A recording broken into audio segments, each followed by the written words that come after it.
नमस्कार दोस्तों, आज हम क्लास 9 के chapter 9 force and laws of motion पढ़ेंगे। हम जानते हैं और हम अपने जूनियर क्लासेस में इस चीज़ को पढ़ चुके हैं कि फोर्स क्या होता है। किसी भी पुश या पुल को, किसी चीज़ को खींचना या धकेलना फोर्स कहलाता है। तो हम पहले ये डेफिनेशन पढ़ चुके हैं। टू पुश और pull anything, any object is called force. और इसके साथ ही हम लोगों ने पढ़ा है फोर्स के क्या इफ़ेक्ट है। तो क्या इफ़ेक्ट है फोर्स के? फोर्स के इफ़ेक्ट के बारे में, हम किसी चीज़ पे जब पुश करते हैं, किसी चीज़ को खींचते हैं या धकेलते हैं, तो हम इसमें देखते हैं कुछ इफ़ेक्ट्स। क्या इफ़ेक्ट देखते हैं? तो क्या होता है कि वो ऑब्जेक्ट अगर रुका हुआ है तो वो मोशन में रहता है। वहीं पे कोई ऑब्जेक्ट अगर चल रहा हो और हम उस पर फोर्स करते हैं, उसको खींचते हैं, उस पर ताकत लगाते हैं, तो वो रुक जाता है। तो क्या कैपेसिटी है फोर्स के पास? तो वो किसी रुके हुए चीज़ को चलने में मदद करता है या चला देता है। वहीं पे किसी चलते हुए चीज़ को रोक सकता है। इसके साथ ही क्या कर सकता है? वो किसी चीज़ के जो चल रही है उसके डायरेक्शन को बदल सकता है। और इसके साथ वो क्या कर सकता है कि वो उसकी स्पीड को चेंज कर सकता है। कोई चीज़ चल रही है, हम उसको धक्का दे दिए तो उसका स्पीड जो है वो बढ़ जाता है, या फिर उसको चल रही है और मैंने उसको खींच दिया तो उसकी स्पीड घट जाती है। तो फोर्स के साथ क्या है कि वो किसी चीज़ की स्पीड को बढ़ा सकती है या फिर घटा सकती है। वहीं क्या हो सकता है, फोर्स जो है किसी चीज़ के शेप को बदल सकता है। तो ये है इनके इफ़ेक्ट्स। तो इफ़ेक्ट ऑफ फोर्स को क्या बोल सकते हैं? क्या हो गया effect of force? Force can move a body at rest. Force can stop a moving body. Force can change the speed of a moving body. Force can change the direction of a moving body. और lastly, force can change the shape and size of a body. ये यहाँ पे कुछ figures है, आप इन तस्वीरों को देख करके ये चीज़ को समझ सकते हैं। यहाँ पे एक व्यक्ति जो है वो क्या कर रहा है, एक गाड़ी को धक्का दे रहा है। धक्का देने से गाड़ी जो रुकी हुई थी, अगर उसमें एक अच्छा अमाउंट में धक्का दिया जाए तो क्या होगा, वो चलने लगेगी। तो ये पहला जो है, force can move a stationary object और रेस्ट जो ऑब्जेक्ट रुका हुआ था उसको मोशन में ला सकता है। दूसरा जो बात था वो क्या है कि वो किसी चीज़ को जो चल रहा था, जो मोशन में था, जैसे यहाँ फुटबॉल को अब देख रहे कि आदमी जो है, एक गोलकीपर जो है, वो फुटबॉल को क्या है, कैच कर रहा है, मतलब वो जो आ रही थी उसको वो रोक पा रहा है। तो हम जो फोर्स लगाएं तो क्या है, वो जो मोशन के जो था वो रुक गया।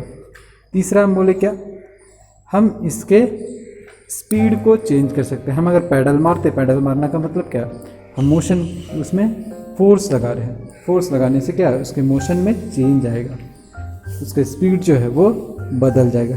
हम ज़्यादा पैडल मारेंगे तो तेज़ हो जाएगा, और पैडल मारना छोड़ दे या फिर हम उस पर ब्रेक लगाए तो ऐसे केस में क्या है, वो स्लो हो जाएगा। यहाँ क्या है, हम देख रहे हैं कि स्पीड को बढ़ाया या घटाया जा सकता है। यहाँ पे देखिए अगला जो एक फिगर है, इसमें क्या दिखाया जा रहा है कि ये जो है, वो जो बॉल आ रही थी उसको बैट से वो क्या है, एक डायरेक्शन दिया जा रहा है। तो जो बॉल सीधा जाने वाली थी उसको बैट से मार करके क्या कर दिया गया, उसका डायरेक्शन को बदल दिया गया। मतलब हम फोर्स लगा करके डायरेक्शन को चेंज कर सकते हैं। वहीं आप देखिए कि रोटी के ऊपर जब हम बेलन से चलाते हैं तो वही क्या है, वो जो है वो वहाँ पे उसका जो साइज है वो बदल जाता है। वो छोटा साइज का जो आटे का जो लाई था, जो ये था, गोला था, वो क्या हो गया, वो बड़ा हो गया, फैल गया। इसके साथ ही उसका शेप भी बदल गया। पहले गोल साइज में था, बाद में वो चपटा हो गया। तो इस तरीके से देख सकते हैं कि फोर्स लगाने से क्या क्या चेंजेस आ सकते हैं। ठीक है, सो ये है इफ़ेक्ट ऑफ फोर्स। अब आगे हम लोग बात करते हैं फोर्स के कुछ और भी पहलुओं के ऊपर। यहाँ पे है balance force and unbalance force. Balance force किसको बोलते हैं? ठीक है, तो एक चीज़ के ऊपर अगर ढेर सारे फोर्सेस लग रहे हैं, बहुत सारे फोर्सेस लगाया जा रहा है, और अगर वो मोशन नहीं करता है, वो वहीं रुका रह जाता है। जैसे मैं किसी चीज़ को खींच रहा हूँ और कोई एक और व्यक्ति जो है वो उसी चीज़ को वो भी खींच रहा है, तो हम देखते हैं कि वो रुका हुआ है बीच में। जैसे हम लोग देखते हैं, कभी खेलते हैं, एक दूसरे का हाथ पकड़ के एक दूसरे को जब खींचते रहते हैं तो हम देखते हैं कि ना तो वो खींचा जा रहा है ना मैं खींचा जा रहा हूँ। ऐसे केस में क्या है, वो फिक्स है, वो रुका हुआ है, कोई भी आगे पीछे नहीं हो रहा। जैसे जब हम पंजा लड़ाते हैं, दोनों का ताकत अगर बराबर एक जैसा हो तो क्या होता है, हाथ जो है वो हिलता नहीं है। हाथ जो है उसका जो पंजा है वो क्या है, वो बीच में फंसा रह रुका रह जाता है। तो यहाँ पे अगर वो दोनों तरफ से जो फोर्स लगाया जा रहा है वो बराबर हो तो क्या होगा, वो बैलेंस कहलाएगा। ठीक है, जैसे हम लोग तराजू में देखते हैं, तराजू में देखते हैं दोनों तरफ अगर बराबर भार का चीज़ को चढ़ाया जाए तो हम देखते हैं क्या है, वहाँ पे जो तराजू है उसका कांटा जो है वो सीधा हो जाता है। ठीक है, तो इसी तरीके से अगर किसी चीज़ के ऊपर बहुत सारे फोर्सेस लगा दिए गए और वो चीज़ जो है वो मूव नहीं कर रहा, उसका नेट जो है किसी तरह का मूवमेंट नहीं हो रहा उस वस्तु के ऊपर, तो हम बोलेंगे कि वहाँ जो फोर्स लग रहा है वो कैसा है, वो है बैलेंस फोर्स। ठीक है, मतलब बैलेंस फोर्स का मतलब क्या है कि एक कोई चीज़ है, कि कोई वस्तु है, कोई ऑब्जेक्ट है, उसके ऊपर ढेर सारे फोर्सेस लग रहे हैं लेकिन किसी तरीके कोई इफेक्ट नहीं शो हो रहा है, तो ऐसे केस में हम उसको बोलते हैं बैलेंस फोर्स। सो अगर इसको डिफाइन करें तो होगा क्या, if the resultant of all forces acting on a body is zero. So सारा जो एक ओवरऑल जो रिजल्ट है वो ज़ीरो हो रहा है, किसी ऑब्जेक्ट के ऊपर बहुत सारा फोर्स लगा और ओवरऑल ज़ीरो उसका रिजल्ट हो रहा है, तो ऐसे केस में वे सारे फोर्सेस को हम बोलते हैं बैलेंस फोर्स। ठीक है, जैसे हम चलते हैं तो क्या होता है कि हम ज़मीन के ऊपर फोर्स लगाते हैं और ज़मीन मेरे ऊपर फोर्स लगाती है, तो हम दोनों एक दूसरे के ऊपर फोर्स लगाते हैं, इसलिए क्या हम बैलेंस में चल पाते हैं, हम गिरते नहीं हैं। लेकिन जहाँ पे जैसे बालू में जब हम चलते हैं तो हम जो फोर्स लगाते हैं वो फोर्स बालू मेरे ऊपर नहीं लगाता, जिसके कारण क्या है, मेरा पैर नीचे धंसने लगता है, तो वहाँ पे क्या है, वो अनबैलेंस हो जाता है। सो बैलेंस का मतलब क्या, दोनों तरफ से बराबर फोर्स लगना चाहिए, दो तरफ है या चार तरफ है, जितना भी साइड हो, ओवरऑल जो नेट होना चाहिए वो ज़ीरो होना चाहिए। यहाँ पे जैसे एक फिगर में दिखे तो यहाँ पे दो फोर्सेस लग रहा है, एक ऑब्जेक्ट है जिसके ऊपर दो फोर्सेस लग रहा है, एक F1 है, दूसरा F2 है। F1 और F2 जो है, F1 जो है वो लग रहा है आपका राइट साइड में, लेफ्ट साइड में F2 लग रहा है, सॉरी उल्टा, F1 जो है वो लेफ्ट साइड में है और F2 है राइट साइड में, और दोनों बराबर है। दोनों जब एक दूसरे को खींच रहे हैं तो देख रहे हैं कि वो कुछ भी मूवमेंट नहीं हो रहा है, ऑब्जेक्ट जैसे का वैसा ही रेस्ट में पड़ा रह गया। तो ऐसे हालात में हम बोलेंगे कि यहाँ जो फोर्स लगा है वो क्या है, बैलेंस फोर्स है। यहाँ पे एक चीज़ हो सकता है, मान लीजिए कि हम किसी चीज़ के ऊपर दोनों तरफ से फोर्स लगाया जा रहा है, बराबर फोर्स लगाया जा रहा है, वो हिल नहीं रहा है, लेकिन ऐसा हो सकता है कि वो चपटा हो जाए, टूट जाए, या फिर वो क्या है, उसका शेप चेंज हो जाए। यहाँ शेप चेंज हो सकता है लेकिन मोशन उसमें नहीं होगा जब बैलेंस फोर्स लगेगा। तो इसके अलावा अनबैलेंस फोर्सेस की बात करें तो अनबैलेंस फोर्सेस में क्या है, यहाँ पे बहुत आसान सी बात है कि दो फोर्स है और दोनों फोर्स लगा और क्या हुआ, रिजल्टेंट कुछ हुआ, मतलब ऑब्जेक्ट मेरा मोशन करने लगा। हम किसी चीज़ को धक्का दिए और वो जो ऑब्जेक्ट था वो मेरे ऊपर जो धक्का देना था वो धक्का नहीं दे पाया, तो क्या है, वो चलने लगे। देखते किसी चीज़ को जब धक्का देते हैं तो वो क्या है, तुरंत अगर वो चलने लगा, इसका मतलब मेरा धक्का था वो जो क्या ज़्यादा ताकतवर था, ज़्यादा फोर्स था मेरे पास, और वो जितना फोर्स हमारे अगेंस्ट में लगाया वो फोर्स कम था। तो देखते हैं कि नेट क्या हुआ कि वो जो चीज़ थी वो चलने लगी।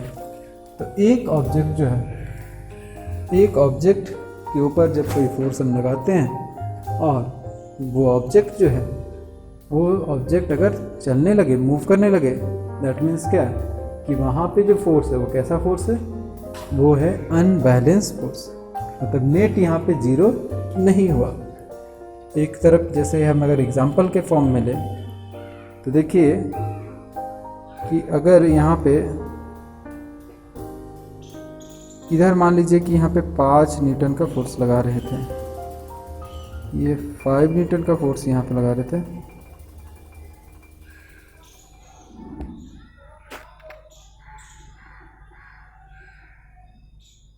इधर जो F2 अगर 5 है और F1 अगर 7 है, तो अब देखिए कि 7 जो है वो ज़्यादा है, तो ये ऑब्जेक्ट जो है वो F2 की तरफ चलने लगेगी। तो हम बोलेंगे कि F1 जो है और F2 ये दोनों जो है, दोनों जिस पर काम कर रहे हैं, वहाँ पे ओवरऑल जो नेट जो रिजल्ट जो फोर्स लग रहा है वो क्या है, वो कुछ ना कुछ उसका वैल्यू है। यहाँ देखिएगा कि एक तरफ 5 है, दूसरी तरफ 7 है, तो 7 वाला बड़ा है, तो 5 वाला जो धक्का दे रहा था यहाँ पे 2 एक्स्ट्रा है, तो 2 के बदौलत, 2 ज़्यादा होने के कारण क्या है, वो जो वस्तु है, जो ऑब्जेक्ट है वो चलने लगेगा। तो यहाँ पे बैलेंस बिगड़ जाएगा और वो चलना शुरू करेगा। तो इसको हम बोलते हैं अनबैलेंस फोर्स। अब अनबैलेंस फोर्स के बाद हम देखेंगे एक बहुत ही इंपॉर्टेंट फोर्स है जिसको बोलते हैं फोर्स ऑफ फ्रिक्शन। क्या है फोर्स ऑफ फ्रिक्शन? तो जब कोई ऑब्जेक्ट चलता है, हम देखते हैं किसी चीज़ को अगर फेंके ये चलने के लिए, कोई बॉल ही है, हम ज़मीन पर जब छोड़ते हैं तो हम देखते हैं कि कुछ देर के बाद वो रुक जाता है। तो ये क्यों रुक गया? उसको तो चलते रहना चाहिए, तो उसको तो कोई रोका नहीं। जो बॉल फेंके थे वो जब चल रहा था तो उसको चलते रहना चाहिए था, लेकिन हम कुछ देर के बाद देखते हैं कि वो रुक गया। इसके रुकने का क्या कारण है? तो इसके रुकने का कारण है कि उस बॉल के ऊपर कोई, उस बॉल को कोई खींच रहा था, कोई इसको जाने से रोक रहा था। इसके कारण क्या, कुछ समय के बाद वो रुक गया। तो ये जो ताकत लगाया जा रहा था, जो उसको रोक रहा था, वही फोर्स जो है वो क्या है, फ्रिक्शन फोर्स है। ठीक है, फ्रिक्शन फोर्स क्या होगा? फ्रिक्शन फोर्स कब लगेगा? जब ऑब्जेक्ट जो है वो मोशन करेगा, हमेशा फ्रिक्शन फोर्स नहीं लगता है। So friction force is the force which opposes the motion of an object over surface. Surface के ऊपर जब कोई ऑब्जेक्ट चलता है तो वो सरफेस क्या करती है, एक फोर्स लगाती है, उस ऑब्जेक्ट को रोकने का कोशिश करती है, और जिस फोर्स से वो रोकने का कोशिश करती है उसको हम लोग बोलते हैं फ्रिक्शन फोर्स। ठीक है, एग्जांपल्स में आप देखिए, जैसे है कि एक बॉल रोल कर रहा है, चल रहा था, तो कुछ देर के बाद वो स्लो डाउन हो जाता है और फाइनली क्या है, वो रुक जाता है। ठीक है, ये होता है क्योंकि वहाँ पे उस ज़मीन पर उसको फ्रिक्शन लगता है। इसी तरीके से जब हम साइकिल को पैडल चलाना, साइकिल में पैडल चलाना बंद कर देते हैं तो कुछ समय के बाद देखते हैं वो धीरे धीरे स्लो होने लगा। स्लो होते होते वो धीरे धीरे क्या है, वो एक बार रुक जाएगा अगर हम पैडल ना चलाएं तो ये जो है ये हुआ क्यों? क्योंकि रोड और चक्के के बीच में एक फोर्स लग रहा था जिसको हम बोलते हैं फ्रिक्शन फोर्स, और इस फ्रिक्शन फोर्स के कारण क्या है, हमारा साइकिल रुक जाएगा। ठीक है, तो देखिए यहाँ पे एक फिगर से समझाने का कोशिश किया गया है कि ये जो फ्रिक्शन फोर्स है वो कैसे, हम इस ऑब्जेक्ट को पुश किए, एक तरफ से हम पुशिंग फोर्स लगाए तो ऑब्जेक्ट क्या है, मोशन करना शुरू किया, यहाँ मोशन करना शुरू किया, और फिर नीचे देखिए क्या हो गया कि फ्रिक्शन जो है वो सरफेस के, देखिए कि यहाँ पे ग्रीन कलर का सरफेस है, एक ब्लू कलर का ऑब्जेक्ट है, तो इन दोनों के बीच में देखिए ब्लू कलर का ऑब्जेक्ट जब मोशन करने लगा तो नीचे ग्रीन वाला जो है वो एक फोर्स लगाना शुरू कर दिया, मतलब उसको रोकने का कोशिश करने लगा। इसी फोर्स को हम बोलते हैं फ्रिक्शन फोर्स। ठीक है, यहाँ पे देखिए क्या है कि जो हम बॉल और साइकिल वाले जो एग्जाम्पल दे रहे थे वो यहाँ पे है। अब देखिए कि एक ऑब्जेक्ट जो है मोशन को तब तक कंटिन्यू रखता है जब तक कि कोई उस पर एक्सटर्नल फोर्स ना लगे। ये है एक पार्ट कि कोई भी ऑब्जेक्ट अपने यूनिफॉर्म मोशन को मेंटेन रखना चाहता है। कब तक मेंटेन रखना चाहता है? जब तक कि उस पर कोई अलग सा फोर्स ना आए। जब तक वो बैलेंस है तब तक वो चलता रहेगा, लेकिन अगर अनबैलेंस किसी तरीके से वो अनबैलेंस हो गया तो क्या होगा, उसमें प्रॉब्लम्स आएगी। तो ये अनबैलेंस फोर्स के कारण ही क्या है, उस ऑब्जेक्ट का मोशन बदल जाता है, उसका डायरेक्शन चेंज हो सकता है। ठीक है, लेकिन अगर हम उस अनबैलेंस फोर्स को हटा दें तो हम देखेंगे कि वो अपना मोशन जो है वो चलता रहेगा। ठीक है, सो इस तरीके से हम देखते हैं फ्रिक्शन फोर्स। जो वो क्या है कि दो सरफेसेस के बीच में जब एक मोशन रहेगा, एक सरफेस के ऊपर दूसरा ऑब्जेक्ट जब चलेगा तो वहाँ पे एक फोर्स लगेगा, उसी को हम बोलते हैं फ्रिक्शन फोर्स।